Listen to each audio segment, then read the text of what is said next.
ভাবুন তো এক মুহূর্তের জন্য, যে ঘরটাকে আপনি জীবন বলে চিনতেন, যে শহরে আপনার শৈশব কেটেছে, যে মানুষগুলোকে ছাড়া আপনি নিজের অস্তিত্ব কল্পনাও করতে পারেন না, একদিন হঠাৎ করেই সবকিছু ছেড়ে চলে যেতে বলা হলো। কোনো ব্যাখ্যা নেই, কোনো নিশ্চয়তা নেই, শুধু একটি আদেশ, আল্লাহর জন্য ছেড়ে দাও। সাহাবীদের জীবনে ঠিক এমনই এক ভয়াবহ মুহূর্ত এসেছিল। তখন প্রশ্ন উঠেছিল, এত হারানোর পরও কি সামনে কিছু থাকবে, নাকি এখানেই সব শেষ? মক্কা তখন আর শুধু একটি শহর ছিল না, মক্কা হয়ে উঠেছিল পরীক্ষার মাঠ, যেখানে ঈমান রাখা মানে ছিল কষ্টকে বুকে টেনে নেওয়া। সাহাবীদের শরীরে নেমে এসেছিল নির্যাতন, তাদের সম্পদ কেড়ে নেওয়া হয়েছিল, পরিবারের মানুষদের চোখের সামনে অপমান করা হয়েছিল। কেউ নিজের সন্তানকে বাঁচাতে পারেনি, কেউ নিজের মা বাবাকে রক্ষা করতে পারেনি। তবুও তারা আল্লাহকে দোষ দেয়নি, কারণ তারা জানত আল্লাহ কাউকে ভাঙার জন্য নয়, গড়ার জন্য পরীক্ষা নেন। রাতের আধারে মক্কা ছেড়ে বেরিয়ে পড়ার সেই মুহূর্ত ছিল সাহাবীদের জীবনের সবচেয়ে নীরব কান্না। পেছনে পড়ে রেল শৈশবের স্মৃতি, বাবা মায়ের কবর, জীবনের চেনা গন্ধ। সামনে ছিল অজানা এক পথ। মদিনা তখন শুধু একটি নাম, সেখানে কি অপেক্ষা করছে কেউ জানত না। তবুও তারা বেরিয়ে পড়েছিল, কারণ তারা বিশ্বাস করেছিল, যে পথ আল্লাহ দেখান সেখানে ভয় থাকলেও ধ্বংস থাকে না।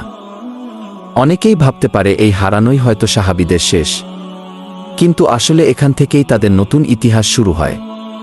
মদিনায় গিয়ে তারা শুধু আশ্রয় পায়নি, তারা পেয়েছিল ভ্রাতৃত্ব।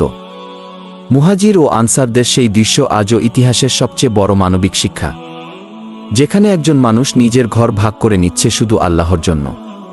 তখন আল্লাহ দেখিয়ে দিয়েছিলেন, যা তোমার কাছ থেকে নেওয়া হয় তা কখনোই তোমাকে নিঃস্ব করে না, বরং তা তোমাকে প্রস্তুত করে। তারপর এলো বদরের দিন। সংখ্যায় কম, অস্ত্র নেই, খাবার নেই, শক্তি নেই, কিন্তু ছিল অটল ঈমান। সেদিন সাহাবীরা বুঝেছিলেন, বিজয় সংখ্যা দিয়ে হয় না, বিজয় হয় বিশ্বাস দিয়ে।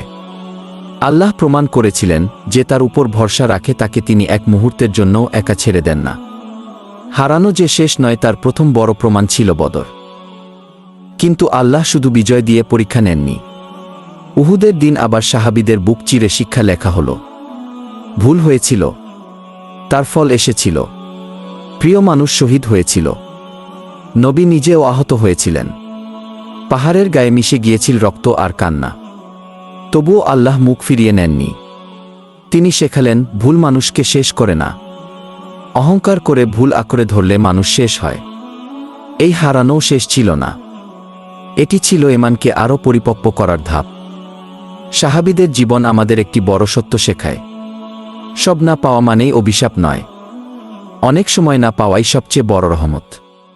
তারা দুনিয়ার অনেক স্বপ্ন পূরণ করতে পারেননি, আরাম পাননি, নিশ্চিন্ত জীবন পাননি, কিন্তু তারা পেয়েছিলেন আল্লাহর সন্তুষ্টি, পেয়েছিলেন জান্নাতের সুসংবাদ, যা দুনিয়ার কোনো প্রাপ্তির সাথে তুলনা হয় না। আজ আপনি যখন কোনো কিছু হারিয়ে ভেঙে পড়ছেন, চাকরি হারিয়েছেন, সম্পর্ক ভেঙে গেছে, সম্মান নষ্ট হয়েছে, মনে হচ্ছে জীবন শেষ, তখন সাহাবীদের দিকে তাকান। তারা হারিয়েছিলেন সবকিছু, তবুও তারা হারিয়ে যাননি, কারণ আল্লাহ তাদের ধরে রেখেছিলেন। আপনি যা হারিয়েছেন হয়তো সেটাই আপনাকে এমন কিছুর হাত থেকে বাঁচিয়েছে যা আপনি আজ বুঝতে পারছেন না। আল্লাহ দেরি করেন না, তিনি প্রস্তুত করেন। সাহাবীরা হারিয়েছিলেন দুনিয়া, কিন্তু পেয়েছিলেন আখিরাত। তাই বলুন তো, হারানো কি সত্যিই শেষ? না, অনেক সময় হারানোই আল্লাহর সবচেয়ে বড় উপহার।